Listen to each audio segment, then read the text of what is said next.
31 টাকায় একটি দ্রব্য বিক্রি করে এক ব্যবসায়ীর 7% ক্ষতি হয়। যদি দ্রব্যটি 35 টাকায় বিক্রি করত তবে তার কত শতাংশ লাভ বা ক্ষতি হতো? উত্তর, দ্রব্যটির বিক্রয় মূল্য বলে দেওয়া আছে 31 টাকা, তাহলে দ্রব্যটির বিক্রয় মূল্য ইজ ইকুয়াল টু 31 টাকা। আর প্রথম ক্ষেত্রে 31 টাকায় বিক্রি করার দরুন তার 7% ক্ষতি হয়। প্রথম ক্ষেত্রে 7% ক্ষতি হয়, তার মানে হচ্ছে ক্ষতি বা লাভ আমরা জানি সবসময় ক্রয় মূল্যের ওপর হয়। তাহলে 100 টাকা যদি ক্রয় মূল্য হয় তাহলে বিক্রয় মূল্য হবে, যেহেতু ক্ষতি হয় তাহলে 100 মাইনাস 7 মানে 93 টাকা।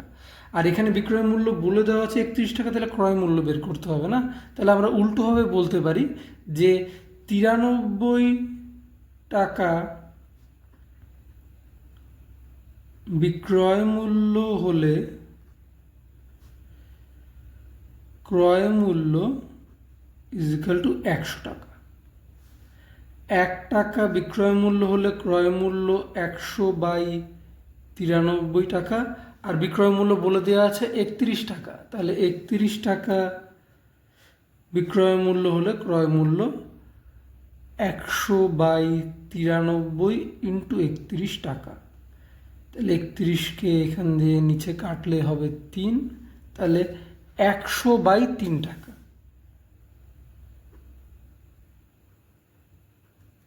আবার প্রশ্নে বলে দেওয়া আছে যে দ্বিতীয় ক্ষেত্রে দ্রব্যটির বিক্রয় মূল্য হলো 35 টাকা। তাহলে দ্বিতীয় ক্ষেত্রে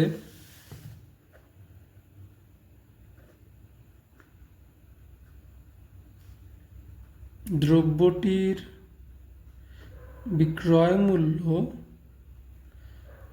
ইজ ইকুয়াল টু 35 টাকা। দ্বিতীয় ক্ষেত্রে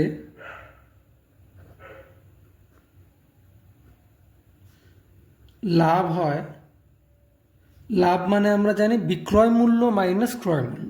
তাহলে দ্রব্যটির বিক্রয় মূল্য 35 মাইনাস ক্রয় মূল্য হলো 100/3 টাকা, মাইনাস 100/3 এত টাকা, মানে হচ্ছে 105 মাইনাস 100/3 টাকা, মানে হচ্ছে 5/3 টাকা।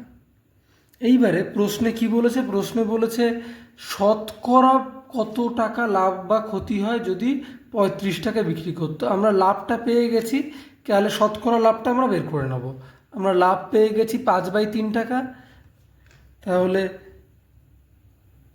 ক্রয় মূল্যের উপর সবসময় লাভ বা ক্ষতি হিসাব হয়। তাহলে ক্রয় মূল্য আমরা আগেই জানি, বের করেছি 100/3 টাকা। তাহলে 100/3 টাকা ক্রয় মূল্য হলে লাভ ইজ ইকাল টু 5/3 টাকা। 1 টাকা ক্রয় মূল্য হলে লাভ ইজ ইকাল টু 5/3/100/3 টাকা। আর আমাদেরকে শতকরা বলেছে, তাহলে শতকরা মানে হলো 100 টাকা ক্রয় মূল্য হলে love is equal to 5/3 into এটাকে উপরে চলে যাবে 3/100 ইন্টু 100 এত টাকা। তাহলে 100 কেটে গেল, 3 কেটে গেল, মানে 5 টাকা। তাহলে 100 টাকায় ক্রয় মূল্য হলে 5 টাকা লাভ, তাহলে তার লাভ হয় 5%, সেটাই লিখতে হবে। সুতরাং লাভ হয়